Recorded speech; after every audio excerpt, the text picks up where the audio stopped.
Please read the disclaimer before watching the video.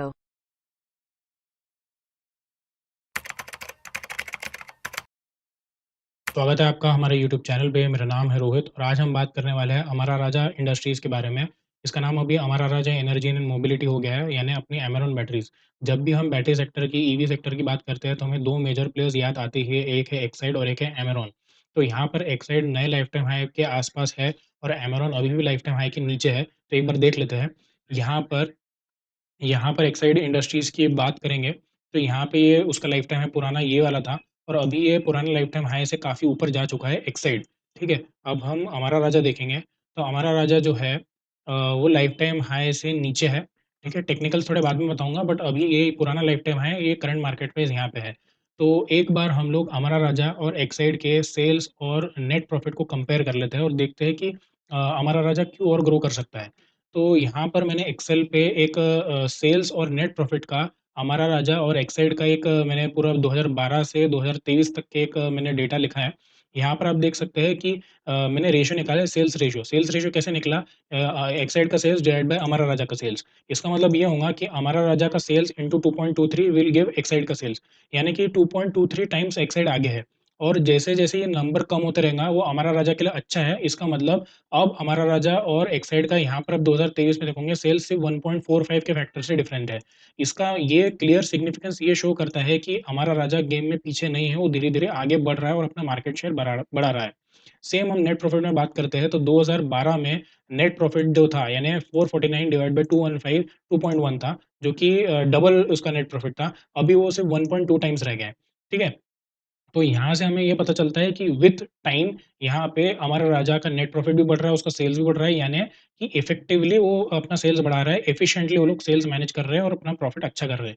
यहाँ पे 8.5 को यहाँ पे इग्नोर करो क्योंकि यहाँ पर जो हमारा राजा को जो सेल्स है सॉरी एक्साइड का जो सॉरी नेट प्रॉफिट जो इतना दिखा रहा है, एक्साइड ने अपना इंश्योरेंस का बिज़नेस बेच दिया है, उसके उसको अदर इनकम में ऐड हुआ है, इसलिए यहाँ पे उसकी जो नेट प्रॉफिट है ज़्यादा दिख रहा है, वो अदर इनकम के कारण है। इसको आप प्लीज़ इग्नोर कर देना, ठीक है?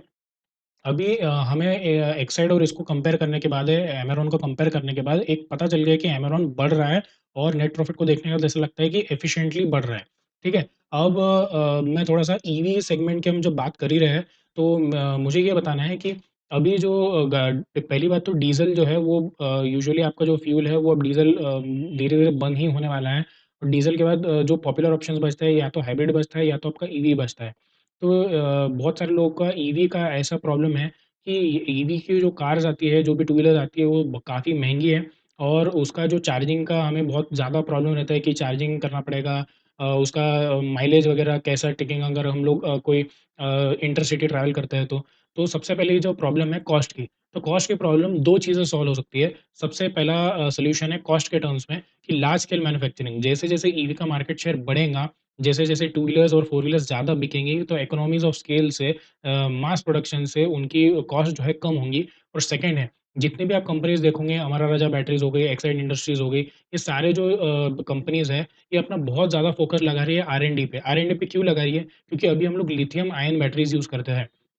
लिथियम के सब्स्टिट्यूट को ढूँढ रहे हैं, जैसे सोडियम हो गया अपना एल्यूमीनियम हो गया, ज़िंक हो गया, ये और भी जो भी सब्स्टिट्यूट्स हो सकते हैं, उस पे वर्क किया जा रहा है ताकि बैटरीज़ जो है, वो साइज़ भी कम हो सके और वो ज़्यादा क्या बोलते हैं सस्ती भी बन सके। तो ये हो गया कॉस्ट पार्ट और दूसरा हमें ये लगता है कि जो जो चार्जिंग की बात है, तो जैसे हम लोग जैसे हमारा फ़ोन का भी कॉन्सेप्ट था कि फ़ोन पहले के टाइम में लोग फ़ोन को ओवरनाइट चार्जिंग पे रखते थे, 6-8 घंटे लगते थे फ़ोन को चार्ज होने।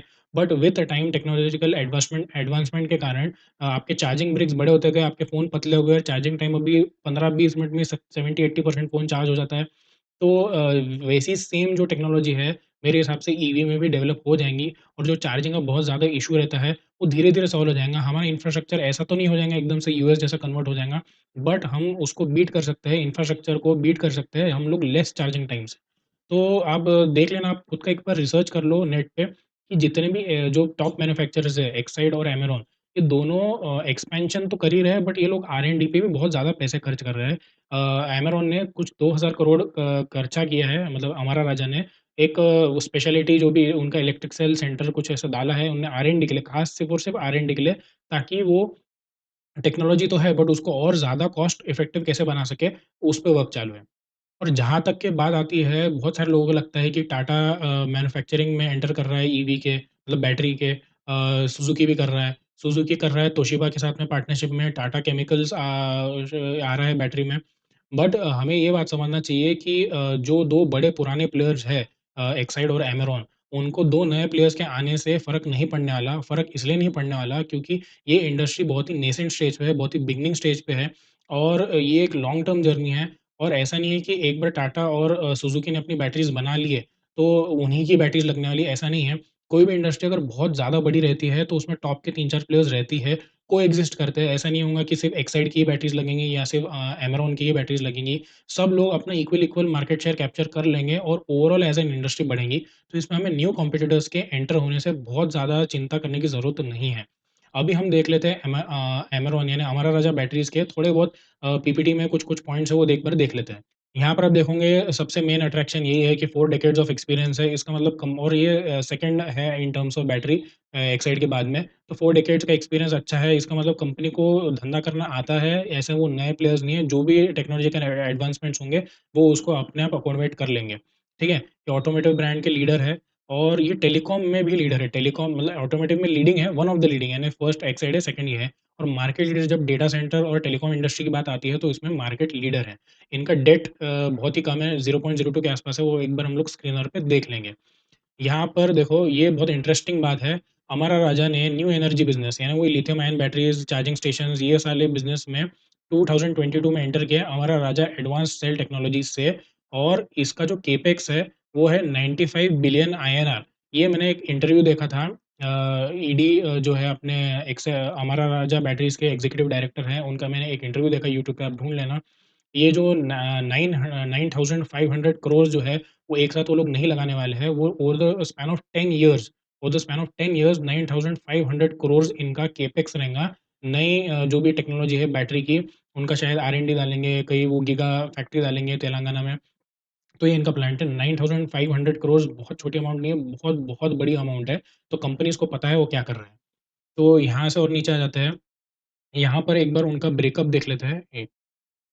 यहाँ पे कंपनी का ब्रेकअप देख लेते हैं, तो यहाँ पर जो कंपनी का रेवेन्यू है, वो इंडस्ट्रियल बैटरीज़ और ऑटोमोटिव बैटरीज़ का मेजर बिज़नेस है इनका। अब जो 2% बिज़नेस आ रहा है, यहाँ पे लिखा भी है, other predominantly includes new energy business. New energy business यानी वही lithium cell, pack manufacturing, EV charging solutions यानी ओवरऑल ऑटोमोटिव और इंडस्ट्रियल में जितना भी लिथियम आयन बैटरीज़ यूज़ होने वाली है, उसका 2% बिज़नेस है ये और ये यहाँ से शुरुआत हो चुकी है। ठीक है?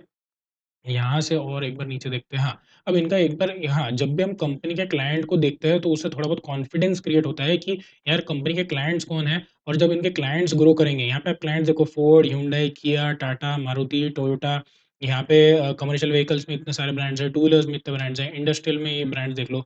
जब ये brands collectively as an automotive segment grow करेंगे, तो ऑटोमैटिकली हमारा राजा ग्रो करने वाला है। अभी हम लोग इसका एक बार प्रॉफिट एंड लॉस स्टेटमेंट देख लेते हैं। यहाँ पर आप देखोगे जो सेल्स है, वो अप्रॉक्सिमेटली 5 टाइम्स हो गया है। 2012 से ट्रेलिंग 12 मंथ्स अगर देखा जाए तो 5 टाइम्स इसका सेल हो गया है। नेट प्रॉफिट भी हाईएस्ट एवर इसमें चल रहा है, प्रॉफिट बिफोर टैक्स भी हाईएस्ट एवर है, ठीक है? यहाँ पर आप देखो कि जो इसका बैलेंस शीट में सीडब्ल्यूआईपी है, वो अभी हाईएस्ट देन एवर चल रहा है। मतलब कि यहाँ पे पहले कंपनी 100 करोड़ के आसपास, 200 करोड़ के आसपास दिख रहा था, बट यहाँ पे कंपनी ने 800 करोड़, 400 करोड़, 800 करोड़ लगातार ऐसे कर रही है और 9,500 करोड़ का आगे आने वाले 10 साल में इसका कैपेक्स है। यानी ऐसा लगा लो हर साल 1,000 करोड़ कंपनी स्पेंड करने ही वाली है अपने सीडब्ल्यूआईपी में यानी नए एसेट्स बढ़ाने में।